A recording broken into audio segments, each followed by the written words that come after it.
Hey guys, we are starting on Act 4 today, and I am going to continue to use the No Fear Shakespeare from the SparkNotes.com page. This is the same as the book you've got at home, so we're just going to go along and see what we got. Now, you remember at the end of Act 3, Iago had begun to work his mojo on Othello. And Othello is beginning to doubt his wife, very strongly beginning to doubt his wife. But he's not quite there yet. So Iago is keeping the heat on him, keeping that fire lit, just pushing his buttons, trying to push him over the edge. And so they come on stage arguing with each other. Will you think so? Think so, Iago. What, to kiss in private, an unauthorized kiss? Or to be naked in bed, to be naked with her friend in bed an hour or more and not mean any harm? Naked in bed, Iago, and not mean any harm. It is hypocrisy against the devil.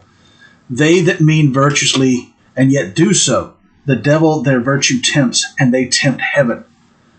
So they do nothing, 'tis a venial slip. But if I give my wife a handkerchief, what then?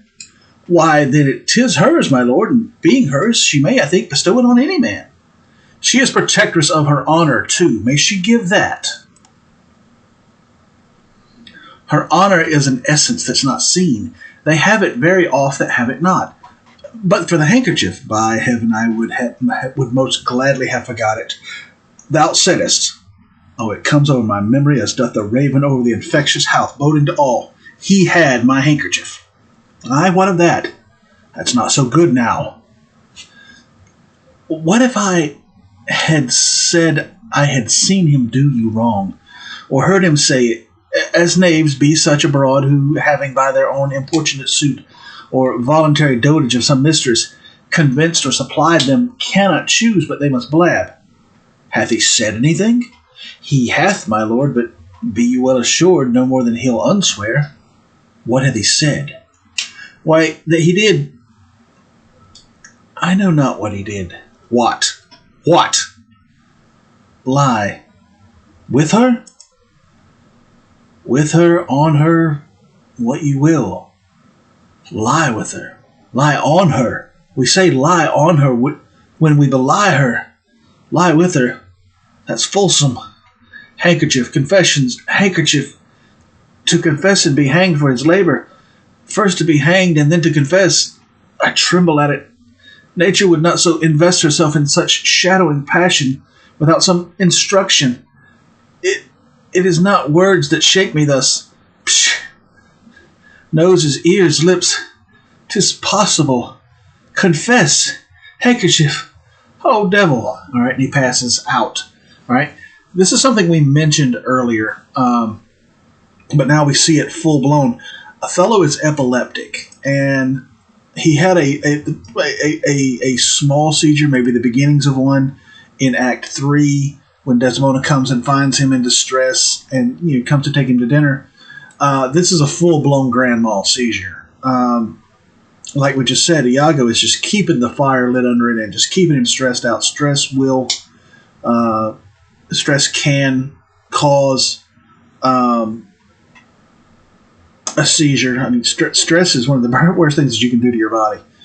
And he's basically just saying stupid nonsense. It's just intended to do nothing really other than to just make Othello mad.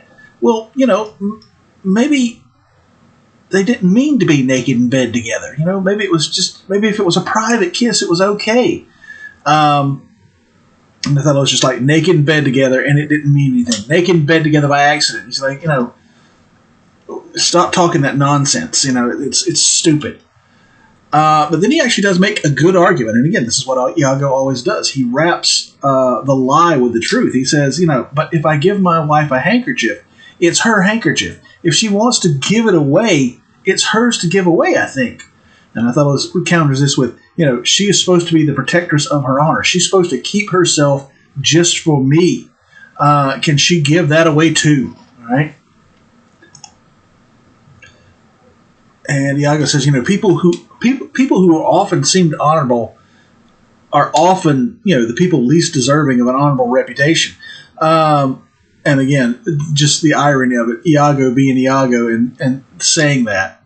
And finally, he turns the heat up on him just that little bit more, and he's like, what if I had actually heard him say something? There's those guys who, having done something, can't help but run their mouths about it. And I thought, I was like, what did he say? Nothing he couldn't turn around and say he didn't say. What did he say? And Iago goes, I don't know what he said. And I don't know if he's like temporarily stuck and doesn't know what to say, or if he's just, again, turning the heat up on on Othello, it's really bad and I don't want to tell you. I kind of think it's the second one because we've never seen Iago at a loss for words yet. And he says that he did lie. And I was like, lie? Lie with her? Sleep with her? With her? On her? Whatever you want to call it. And it's more than Othello can take. He basically starts just rambling, and he's clutching at his head, and he has a full-blown grand mal seizure. Just lays there on the ground, spazzing out, trembling. And while he lays there helpless, Iago stands over him and gloats. Work, my medicine, work. Thus credulous fools are caught, and many worthy and chaste dames even thus. All guiltless meet reproach. What? Ho, my lord, I say, Othello. He's standing over him, gloating, saying, work, my medicine, work, till he hears someone coming, and then he changes gears. Othello, please speak to me, Othello. And Cassio comes in. How now, Cassio? What is the matter? My lord is fallen into an epilepsy. This is his second fit. He had one yesterday. Rub him about the temples. No, forbear. The lethargy must have his quiet course. If not, he foams at mouth and by breaks out into savage madness. Look, he stirs. Do withdraw yourself a little while. He will recover straight. When he is gone, I would on great occasion speak with you. All right? Cassio comes in, sees Othello is in distress, and immediately moves to help him. Iago intercepts him and says, no, if you bother him while he's like this, he'll become violent. He had a fit yesterday. It's just got to run its course. Come back, speak to me when he's recovered. There's something we got to talk about. So Cassio leaves. And Othello, coming back to himself, is straight back on the previous conversation. Although this version of it apparently leaves it out. He immediately comes to and says, did he confess it? Did he confess he slept with my wife? And Iago, this is a very strange section. He's basically going to start insulting Othello to his face, questioning his manhood, making jokes. And Othello just lets him get away with it. If you pay attention to the length of Othello's lines through this section, they're very short, little one-liners, straight to the point, and then he's done. And Iago, who's never had a lack of anything to say, his lines are getting longer and longer and more ornate and more verbose. It's almost like the more Othello falls under his influence, Iago actually ends up stealing the show away from him. Assumes the role of protagonist. And something else, it's almost as if, Othello, bespelled by Iago, has become, the ignorant beast that his detractors accused him of being. Iago's influence is this strong over him. All right? How now? How is it, General? Have you not hurt your head? Dost thou mock me? I mock you not, by heaven. Would you would bear your fortune like a man. A horned man's a monster and a beast. There's many a beast then in a populous city, and many a civil monster. Did he confess it? Good sir, be a man. Think every bearded fellow that's but yoked may draw with you. There's millions now alive that nightly lie in those unproper beds, which they dare swear peculiar. Your case is better. Oh, 'tis a spite of hell, the fiend's arch mock, to lip a wanton in a secure couch, and to suppose her chaste. No, let me know, and knowing what I am, I know what she shall be. Oh, thou art wise, 'tis certain. Stand you apart, confine yourself but in a patient list. Whilst you were overwhelmed with your grief, a passion most unbecoming such a man, Cassio came hither. I shifted him away and laid good excuses upon your ecstasy. Bade him anon return, and here speak with me, the which he promised. Do but encave yourself, and mark you the fleers, the gibes, and notable scorns that dwell in every region of his face. For I will make him tell the tale anew, where, how oft, how long ago, and when he hath, and when he is again to cope your wife. I say, but mark his gesture, marry, patience, or I shall say that thou art all in spleen, and nothing of a man. Dost thou hear, Iago? I will be found most cunning in my patience, but dost thou hear? Most bloody. That's not amiss. But keep time in all. Will you withdraw? And he withdraws to wherever this hiding place Iago has indicated for him to hide. Now will I question Cassio of Bianca, a housewife that by selling her desires buys herself bread and clothes. It is a creature that dotes on Cassio, as 'tis a strumpet's plague to beguile many and beguile by one. He, when he hears of her, cannot refrain from the excess of laughter. Here he comes. As he shall smile, Othello shall go mad, and his unbookish jealousy must construe poor Cassio's smiles, gestures, and light behavior quite in the wrong. How do you now, Lieutenant? All right. So, like I said, Othello comes out of his fit, and he's right back immediately on the previous topic. You know, he's like, did he confess it? Did he confess he slept with my wife? And Iago's like, General, are you okay? Did you bump your head? And he's like, are you mocking me? Are you making fun of me? He's like, no, I'm not making fun of you, but God, I wish you would bear your misfortune like a man. And Othello says, a horned man's like a monster or a beast. Again, the legend of the cuckold is that a man whose wife was cheating on him would grow horns on his head like an old goat. And Iago's response is, well, then there's many a beast like you in a populous city. Basically saying a big city's full of similar beasts to you then. Men whose wives have cheated on them. He says, think that every fellow is pulling the same weight that you are. You are, better off than a lot of people. You know your wife's cheating. He says, me, knowing who I am, I would much rather know that. And knowing what I knew, I know what would happen to her. Right? And Othello, again, just little short lines. Just these little short one-liners right here. He says, Iago is wise. He explains to him that while he was laying on the floor having a fit, a passion most unbecoming a man such as yourself, Cassio was here and saw you. I got him to leave, but he's supposed to come back in a few minutes. And if you will hide yourself, encave yourself, and if you can control yourself, I will get him to say when, where, how often he has slept with your wife, and when he is again to sleep with your wife. Othello says he will be cunning in his patience. He'll control himself. But before all this is over with, he's going to have blood. And Iago says that's as it should be. Now, will you withdraw? All right. Iago explains to us that he's not going to talk to Cassio about Desdemona, but instead Bianca, all right, who we met in the last act. She's a prostitute, a housewife, and she has fallen in love with Cassio. He says it is, her job to make other men fall in love with her, and instead she has fallen in love with Cassio. And Cassio thinks it's the most hilarious thing in the world. He can't help but bust out laughing every time the subject is brought up.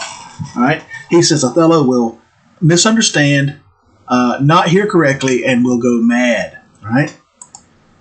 And Cassio comes back, and he greets him by calling him Lieutenant. The worse that you give me the addition whose want even now kills me. And in a loud voice, Iago says, ply Desdemona well, and you're sure on it. And then in a quieter voice, he pulls Cassio in close.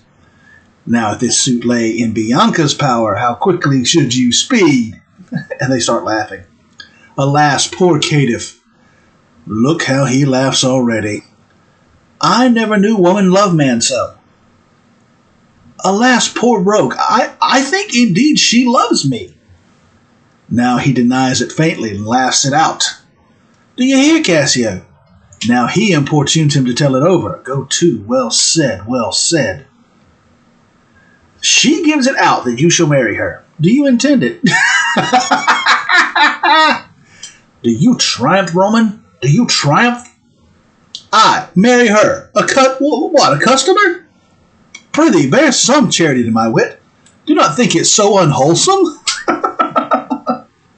So. They laugh that win.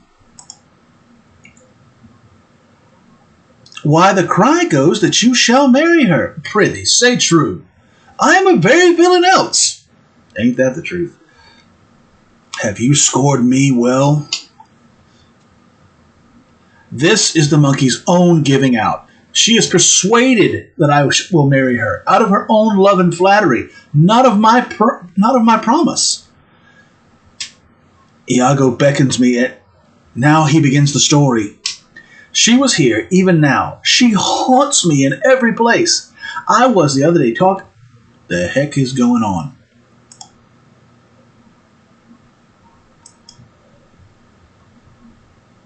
Okay, I don't know what that was. Sorry, guys, I don't know what that was. Anyway, we were on Cassio's line. She was here, even now.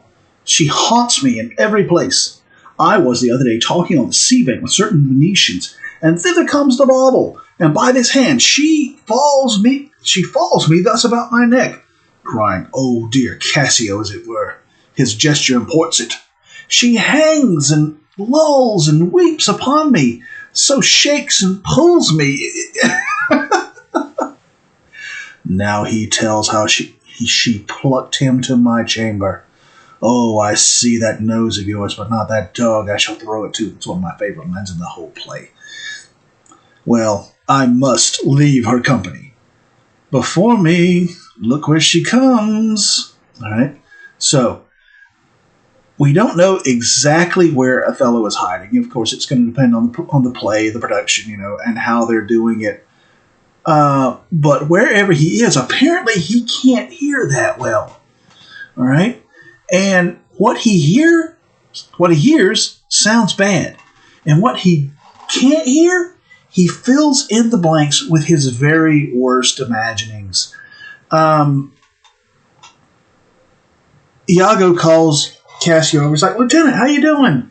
And Cassio says, "Don't call me Lieutenant. You just about kill me every time you do." And he, like I said, he says in a loud voice, so Othello is sure to hear him. He's setting it up. Keep after Desdemona, and you are sure to get that job back. And then he pulls him in tight, and whispers in his ear, "But how quick would you have that job back if it was up to Bianca?" And Cassio just starts laughing. Iago says, "I never knew a woman could carry on so over a man, that she could love a man so much." And Cassio says, "I think she actually does love me." He says, "Well, have you heard? She's putting out the rumor that you two are going to get married." All right, now Cassio, as we've already mentioned, Cassio is already married. He's like, "Do you intend to do it?" And Cassio just busts out laughing again. He's like, "Please, give me some credit. Me marry her? Marry a customer?" Customer was an old word for prostitute. You're going to learn some words in this section that you thought were completely innocent, and they mean things you did not know they meant. All right?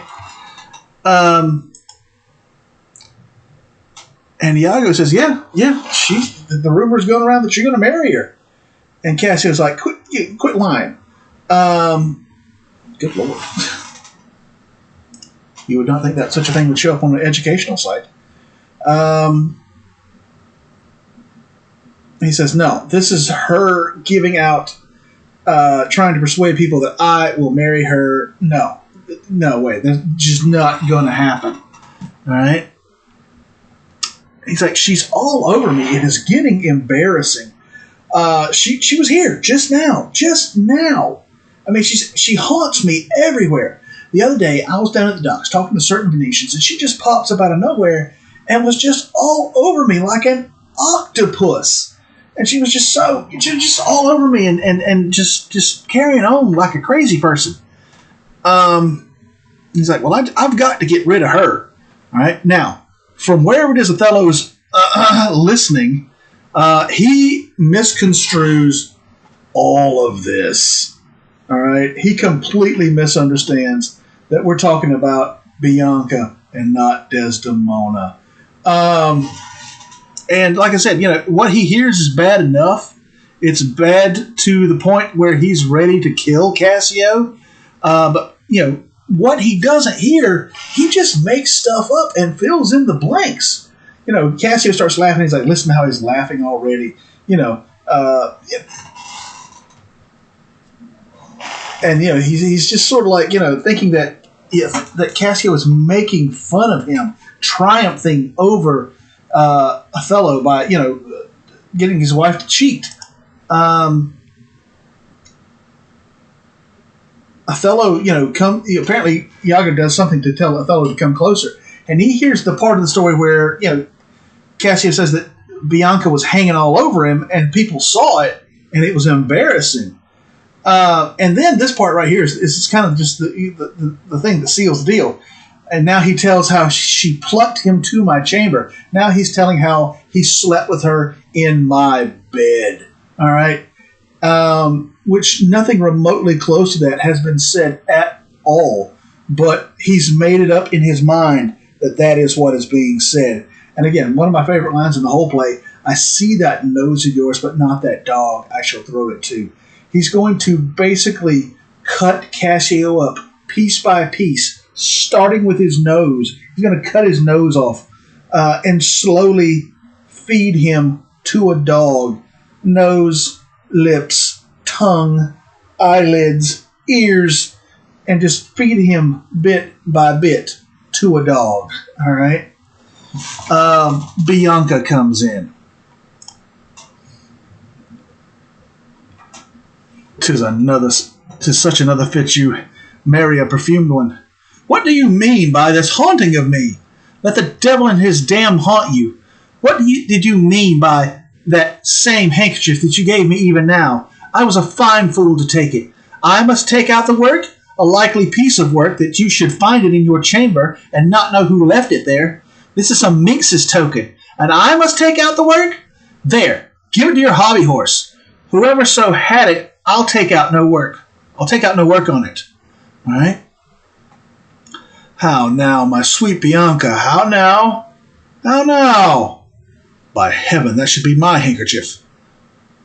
If you'll come to supper tonight, you may. If you will not, come when you are next prepared for.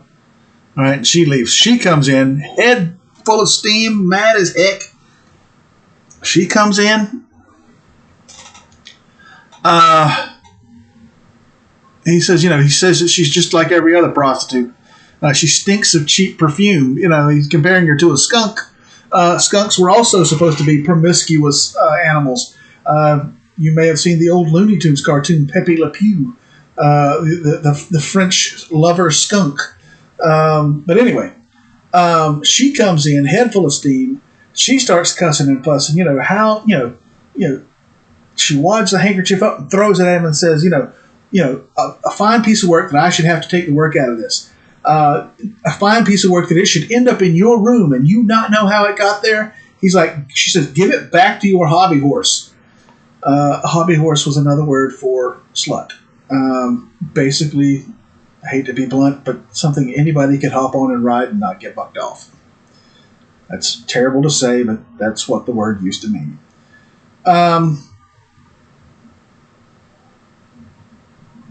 She says, I'll take no work out of it. And Cassio, he's trying to calm her down because she's getting loud. She's getting mad. He says, come on, sweet Bianca. Tell me, what's wrong? How now? What's up? And she tells him, if you want to talk to me, come to dinner to my house tonight. And if you don't come, the next time you see me, it will be because I sent for you. All right? Now, Othello, of course, sees the handkerchief and instantly recognizes it. All right? And Bianca storms off. And Iago is, after her, after her. I must. She'll rail in the street, else. Will you sup there tonight? Yes, I intend so. Well, I may chance to see you, for I would very fain speak with you. Prithee, come, will you? Go to, say no more. All right? And Iago's like elbowing him. He's like, go on, man, go after her. Go after her. And Cassio's like, I've got to. If I don't, she's going to start screaming in the streets. Are you going to have dinner with her tonight? Yes, I will. Well, I might actually see you there because there is something I really need to talk to you about. And Cassio's like, please, will you come and save me from her? He's like, say no more. I'll go. All right. Cassio exits, and the next lines, Othello comes out of his hiding place, and he says, "How shall I murder him, Iago?" All right. He's made up. He's ready to kill him. He's ready to kill him. Did you perceive how he laughed at his vice? Oh, Iago. And did you see the handkerchief? Was that mine? Yours by this hand. And to see how he prizes the foolish woman your wife. She gave it him, and he hath given it his whore. I would have him 9 years a-killing. A fine woman, a fair woman, a sweet woman. Nay, you must forget that. I let her rot and perish and be damned tonight, for she shall not live. No, my heart is turned to stone. I strike it, and it hurts my hand. Oh, the world hath not a sweeter creature. She might lie by an emperor's side and command him to task. Nay, that's not your way. Hang her, I do but say what she is. So delicate in her needle, with her needle, an admirable musician. Oh, she will sing the savageness out of a bear, with so high and plenteous wit and invention. She's the worse for all this. Oh, 1,000,000 times worse. But then, of so gentle a condition. Aye, too gentle. Nay, that's certain. But yet the pity of it, Iago. Oh, Iago, the pity of it, Iago. If you are so fond of her iniquity, give her patent to offend. For if it touch not you, it comes near nobody. I'll chop her into messes. Cuckold me. Oh, it's foul in her. With my officer. That's fouler. Get me some poison, Iago, this night. I'll not expostulate with her, lest her body and beauty unprovide my mind again. This night, Iago. Do it not with poison. Strangle her in the bed, even the bed she hath contaminated. Good, good. The justice of it pleases very good. And for Cassio, let me be his undertaker. You shall hear more by midnight. Excellent, good. Trumpet sounds. All right.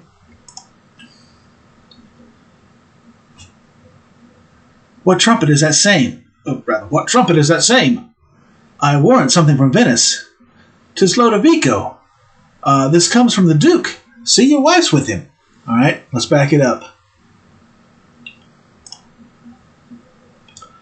He comes out of his hiding place, and as far as Cassio is concerned, at least, the deal is sealed. He's ready to kill him. And Iago just keeps the heat creeping up on him that last little bit more.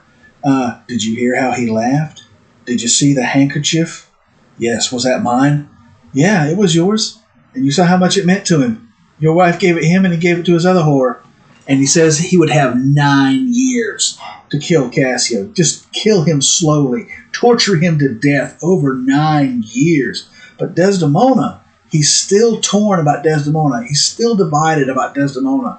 His desire for revenge is at war with his love for her. He still loves her, at least on some level. He says, she's a fine woman, a fair woman, a sweet woman. And every time he goes off in that direction, like maybe he's trying to talk himself out of hurting Desdemona, Iago takes and steers him back in the other direction. Nay, you must forget that.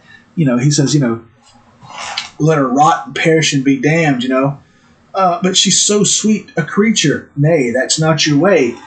She could sing the savageness out of a bear. She's the worse for all this. But she's of so gentle a condition. Oh, she's gentle, all right. She's been too gentle. He's like, but the pity of it, Iago, the pity of it.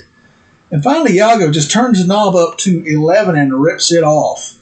He says, look, if it doesn't bother you that she's sleeping around with the whole island, Give her permission to do it. If it doesn't bother you, it's not going to bother anybody else. And that does it. That finishes everything. He says, I will chop her into messes. He's going to chop her into little tiny bits of stew meat. Cook old me. Cheat on me with my officer. That's foul. That's fouler. He says, get me some poison, Iago. I'm doing this tonight. I'm not going to take a chance at being around her. Her body and her beauty might change my mind. We're doing it tonight, Iago. And Iago says, not with poison. Strangle her. Strangle her in the bed she polluted with Cassio. Your bed. And he says, the justice of this pleases. He likes this. And he says, as for Cassio, I will be his undertaker. You will hear more by midnight. Before they can say or plan anything else, we have a new character arrive. Lodovico. All right, Lodovico is Desdemona's cousin, Brabantio's nephew, and he is a messenger from the Senate. There's actually another character with him who is often introduced in most productions. His father has come with him. Brabantio's brother, Gratiano, has come with him. But in the actual play, as we can see here, it's just Lodovico and Desdemona by themselves. God save you, worthy general. With all my heart, sir. The Duke and Senators of Venice greet you. I kiss the instruments of their pleasures. What is the news, good cousin Lodovico? I am very glad to see you, Signor. Welcome to Cyprus. I thank you. How does Lieutenant Cassio? Lives, sir. Cousin, there's fallen between him and my lord an unkind breach, but you shall make all well. Are you sure of that? My lord? If this fail you not to do, as you will. He did not call. He's busy in the paper. Is there a division twixt my lord and Cassio? A most unhappy one. I would do much to atone them for the love I bear to Cassio. Fire and brimstone. My lord? Are you wise? What, is he angry? Maybe the letter had moved him, for, as I think, they do command him home, deputing Cassio in his government. Trust me, I am glad on it. Indeed. My lord, I am glad to see you mad. Why, sweet Othello? Boom! All right. I have not deserved this. My lord, this would not be believed in Venice, though I should swear I saw it. 'Tis very much. Make her amends, she weeps. Oh, devil, that the earth could teem with women's tears. Every drop she falls would prove a crocodile. Out of my sight. I will not stay to offend you. Truly an obedient lady. I do beseech you, your lordship, call her back. Mistress! My lord? What would you with her, sir? Who, I, my lord? Aye, you did wish that I would make her turn. Sir, she can turn, and yet go on, and turn again. And she can weep, sir, weep. She's obedient, as you say, obedient, very obedient. Proceed in your tears. Concerning this, sir, Nils up the letter. Oh, well-painted passion, I am commanded home. Get you away. I'll send for you anon. Sir, I obey the mandate and will return to Venice. Hence, avaunt! And Desdemona runs out of the room. Cassio shall have my place, and sir, tonight I do entreat that we may sup together. You are welcome, sir, to Cyprus. Goats and monkeys. All right. Blah. All right. It just hit the fan, didn't it? Lodovico comes with orders from the Senate. A letter for Othello, which he gives to him and which Othello begins to read. And while he's reading through the letter, Desdemona and Iago and Lodovico are talking, and greetings are exchanged. And Lodovico asks, how is Lieutenant Cassio doing? And Iago says, well, he's alive, sir. And Desdemona explains that there has been a falling out, a breach between her husband and Othello, and that she would give much to heal that breach between them for the love that she bears to Cassio. Now, what she means when she says love is she means platonic love. This is her friend who is suffering, and she wishes there was something she could do to help him. We already have seen this. But Othello, listening to them, he takes it the wrong way. And he says, oh, really? He thinks that she is sitting here talking to these men about her lover right behind his back while he's reading this letter. He thinks that she's confessing her love of Cassio to them with him in the room. And he's just like, fire and brimstone. I cannot believe she's doing this.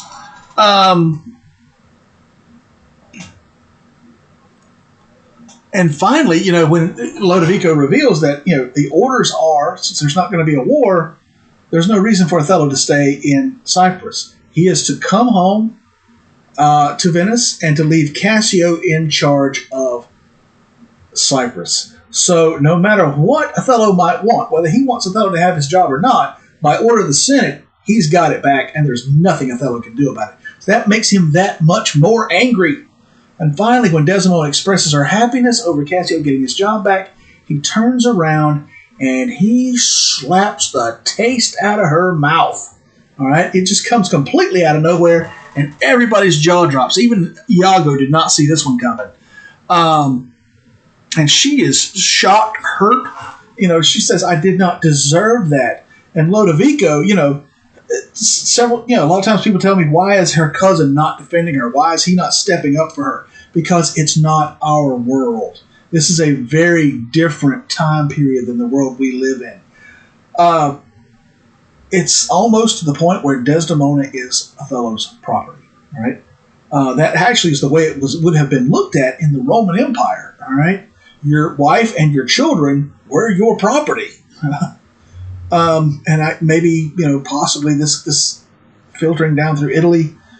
Maybe that's why Lodovico doesn't react more strenuously or violently. But he says, no one back home would believe you just did that. You need to call her back and make amends.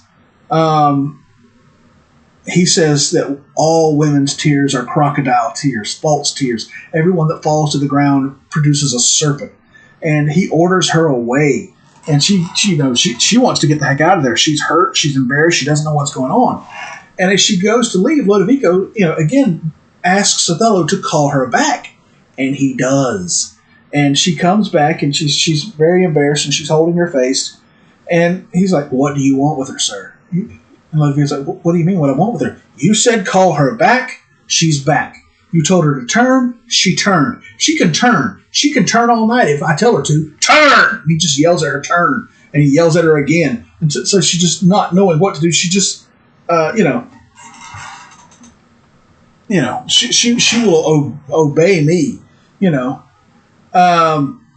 And she says she can weep. She can cry all night long. And she's obedient, very obedient. He's trying to reassert his authority as husband, and also to, just flay her in public. And he orders her to proceed in her tears. You're such a good little actress.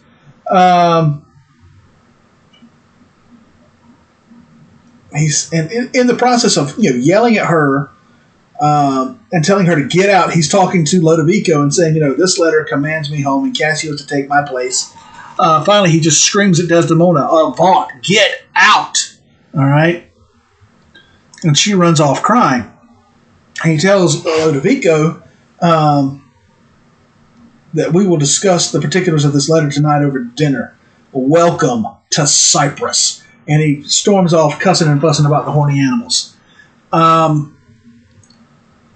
Lodovico is just in a complete and total state of shock at this.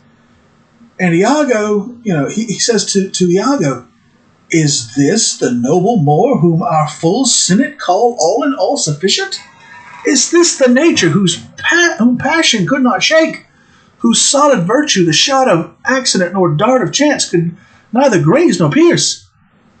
He is much changed. Are his wits safe? Is he not light of brain? He's that he is.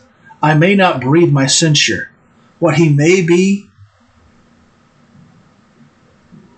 if what he might is not, would to heaven he were. What, to strike his wife? Faith, that was not so well. Yet would I knew that stroke would prove the worst.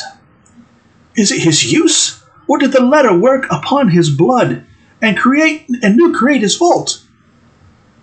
Alas, alas, it is not honesty in me to speak what I have seen and known. You shall observe him, and his own courses will denote him, so that I may save speech. Do but go after and mark how he continues. I am sorry that we have been deceived in him. All right, let's roll it back. Iago takes this opportunity to do some character assassination, same as he did when Cassio got drunk and Montano asked, is it often his habit to drink like this? Lodovico is just so completely shocked by this change in Othello that he can't believe this is the guy that, we trust with everything, the guy that no chance or accident or disaster of any sort could shake. All right, this is the same guy? And Iago says, he is much changed since we came to Cyprus. Are his wits safe? Has he gone crazy?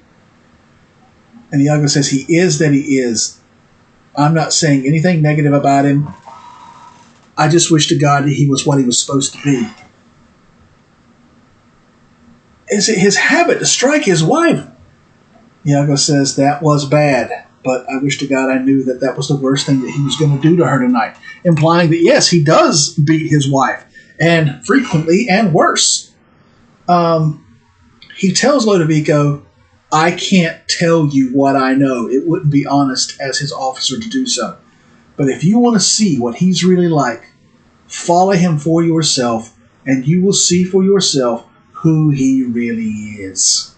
All right? And Lodovico is just like, how could we have been so wrong about him? All right? Freaking Iago, man. Freaking Iago. All right? This is scene 2. All right? And we're going to pause here for just a brief moment. And I'll come back in a few minutes and we will continue on. Okay, back at it. I've got a throat lozenge and something to drink. All right, on to scene 2. Now, this is where, willing suspension of disbelief is obviously at work in this play. For a number of reasons. One where, we see Othello's reaction to this situation, the speed at which things are happening, things of that nature. And how Iago just completely pulls the wool over everybody's eyes. But there's one thing in particular. If you thought your person was cheating, what would you do? All right? I can imagine your reactions, your answers. You'd probably try to find out what the heck was going on. And sooner or later, probably sooner rather than later, you'd confront your person and you'd be like, what the heck is going on? Othello has done none of that, all right? But he's about to, all right? And in this next scene, Othello has gone to Amelia and he is interrogating her, all right?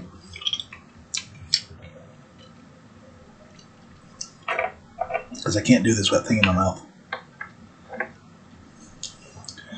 You have seen nothing then, nor ever heard, nor ever did suspect.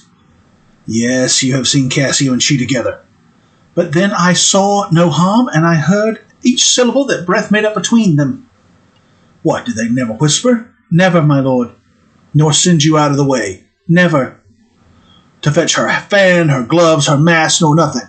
Never, my lord. That's strange. I durst, my lord, to wager she is honest. Lay down my soul at stake. If you think other, remove your thought. It doth abuse your bosom. If any wretch hath put this in your head, let heaven requite it with the serpent's curse.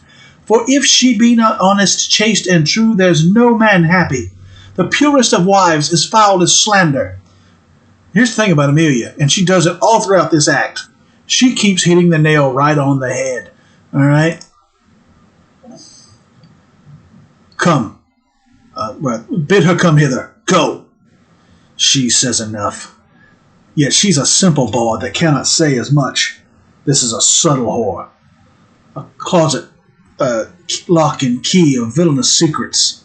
And yet she'll kneel and pray. I have seen her do it. Right? So he's interrogating Amelia to find out what Amelia has seen going on between Cassio and Desdemona. And he's like, and you've never seen anything? No, and I never even suspected anything. But you have seen Cassio and her together. Yes, I've seen them together, but I saw no harm. I saw every syllable. I heard every word that passed between them. And they didn't ever whisper. No. And they never sent you out of the way to get her fan or her gloves or anything like that. No. And he's like, oh, well, that's strange. He thinks Amelia is covering for Desdemona. Or, as he's going to say later, that she's a simple bawd. She's stupid and Desdemona has pulled the wool over her eyes.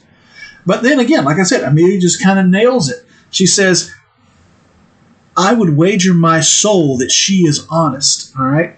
If someone has planted into your heart the idea that your wife is untrue to you, you need to cast it free with a serpent's curse.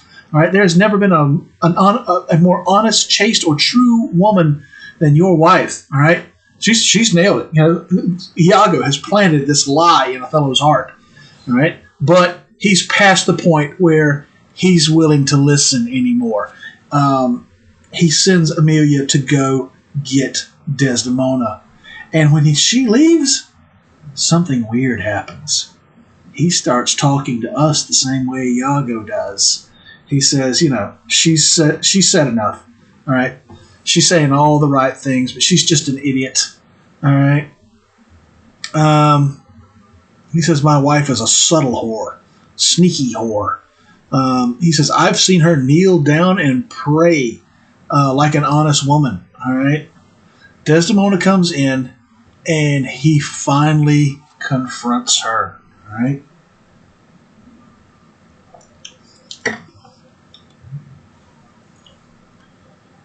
My lord, what is your will? Pray, Chuck, come hither. What is your pleasure?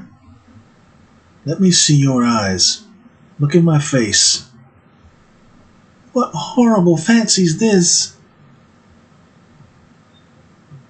Some of your function, mistress. Leave procreants alone, and shut the door. Cough or cry him if anybody come. Your mystery, dispatch. All right? Desdemona comes in, and, she's still hurt, she's still embarrassed, but she's trying to figure out what's wrong. She wants to make things right. She says, what is it that you want? And he says, come here. And she's like, what can I do? What is your pleasure? And he says, look at me in the eyes. Look me right in the eyes. Look at my face. And she says, what horrible fancy is this? What is going on? He turns to me and says, perform your function. Leave the procreants alone and shut the door. Leave the John and the whore together. He's comparing Desdemona to a prostitute and Amelia to a pimp. All right? Leave us alone to do our work. If anybody comes, cry or let us know. All right? He says, go, do your job. All right? Desdemona kneels down in front of Othello. Upon my knee, what doth your speech import? I understand a fury in your words, but not the words. What art thou? Your wife, my lord, your true and loyal wife. Come, swear it. Damn thyself, lest being like one of heaven, the devils themselves should fear to seize thee. Therefore be double damned. Swear thou art honest. Heaven doth truly know it. Heaven truly knows that thou art false as hell. To whom, my lord? With whom? How am I false? Ah, Desdemona, away, away, away! Alas, the heavy day, why do you weep? Am I the motive of these tears, my lord? If haply you, my father, do suspect an instrument of this your calling back, lay not your blame on me. If you have lost him, why, I have lost him too.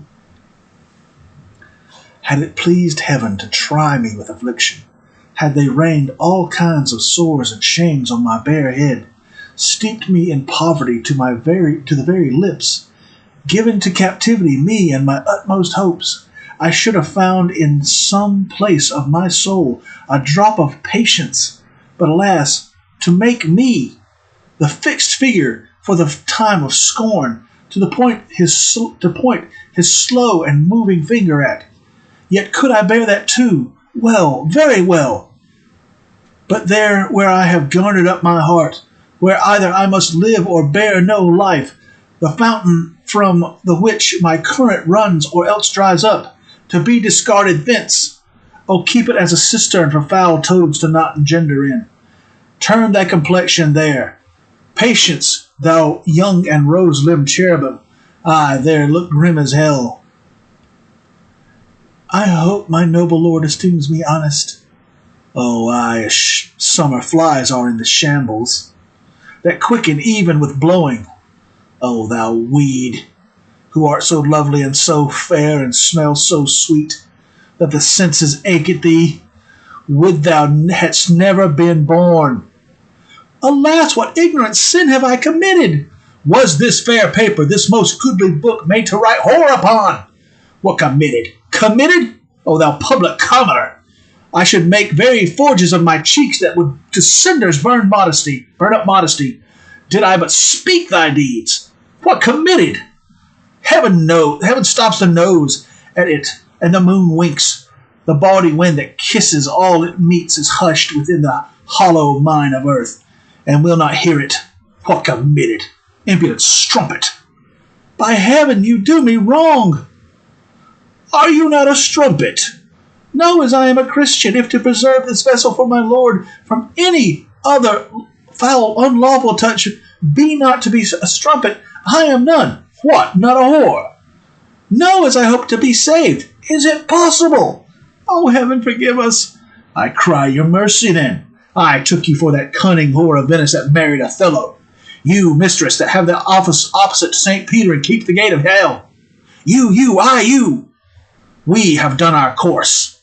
There's money for your pains. I pray you, turn the key and keep our counsel. All right, and he storms off mad. Wow. All right.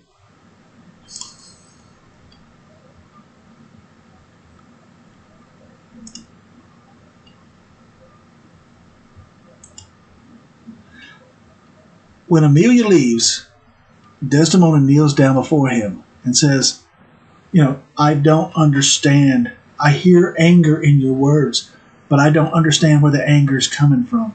And he lifts her chin up with his fingers and he says, what are you to me? Who are you to me?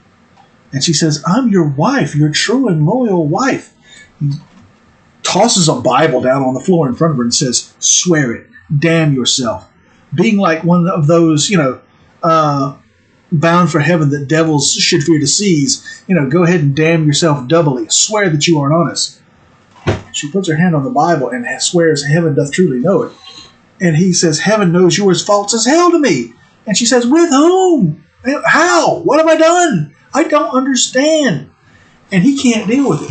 He thinks, that she is sitting here lying to his face and he can't take it. He just pushes her away and he's like, away, get away. And, he's all hunched up and he's just like this. Maybe he's about to have another seizure. Or maybe he's just, on the verge of tears. And she comes up behind him, just, very lightly puts her hand on his back and on his arm, and she's just like rubbing his back in little tiny circles. And she's like, why are you crying? Have I done something to cause you to be upset? And she's like, and she thinks maybe it's her father.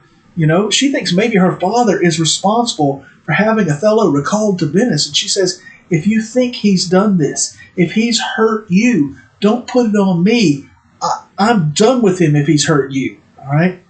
And we have an echo of the old Othello in this soliloquy, this speech right here, in which he says, if heaven had wanted to try me harder than Job, all right, to have afflicted me in every way possible, to have made me sick, to have stripped me of my fortune, to have taken my freedom from me, I could have found some way to have endured it. I would have found a drop of patience. He says, but I cannot stand here and be the fixed figure of scorn. I can't stand here and know that everyone is mocking me and making fun of me. He thinks that he thinks everybody knows that his wife is messing around. And he says, I cannot stand to share her, who I love so much, with someone else. He says, I would rather be turned into a toad, all right, than to share her with someone else. All right. And now she turns him very slowly, and she lifts his chin so that she can look in his face. She says, I hope you know I am honest. I hope you know I am yours. And he says, I think you're about as honest as maggots in rotten meat. He says, you who were so lovely and so fair, I wish to God you had never been born. And this calls back to Act 1, when her dad in the Senate chambers said pretty much the same thing. I would rather have adopted a child than have you. All right? And again, she doesn't understand. She doesn't know. She says, what ignorant sin have I committed? What have I done?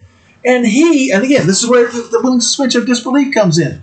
Again, you would probably at this point, you just yell in your person's face, I know you're cheating. But he never says it. He says, what have you committed? Was this goodly book, your body, made to write whore upon? You public commoner, you street whore. If I was to say what you had done, it would burn my very cheeks to ashes. Heaven sees what you have done. The moon has seen what you have done. The body wind has known what you have done. What have you done? What have you committed? You impudent strumpet. And she's like, you're doing me wrong. She pushes back on him a little. He starts mocking her. Oh, you're not a strumpet then. She's like, no, as I'm a Christian. She says, only if it was somehow possible to keep myself for you and still be a strumpet, am I a strumpet? And he continues to mock her. He's like, oh, you're not a whore then. She says, no, as I hope to be saved. And he's like, oh, is it possible? Really? And now she's crying. She's like, heaven forgive us. And he's like, oh, I'm sorry. I mistook you for that cunning whore from Venice that married Othello. All right, and she's just completely just blown to bits now. She's just jaw-drop shocked. And he starts yelling for Amelia to come in. He's like, you mistress that have the office opposite St. Peter and keep the gates of hell. She's been watching the door for them. His bedroom has becoming the gate of hell. St. Peter keeps the gates of heaven. And she pokes her head in and she's like, and he's like, you, yes, you. All right, and he throws money at her. He's paying the pimp for his time with the whore. And he says, keep our counsel, keep our secrets. All right. I'm going to stop right here, and I'll pick it up in a few minutes, and we'll go from here. All right.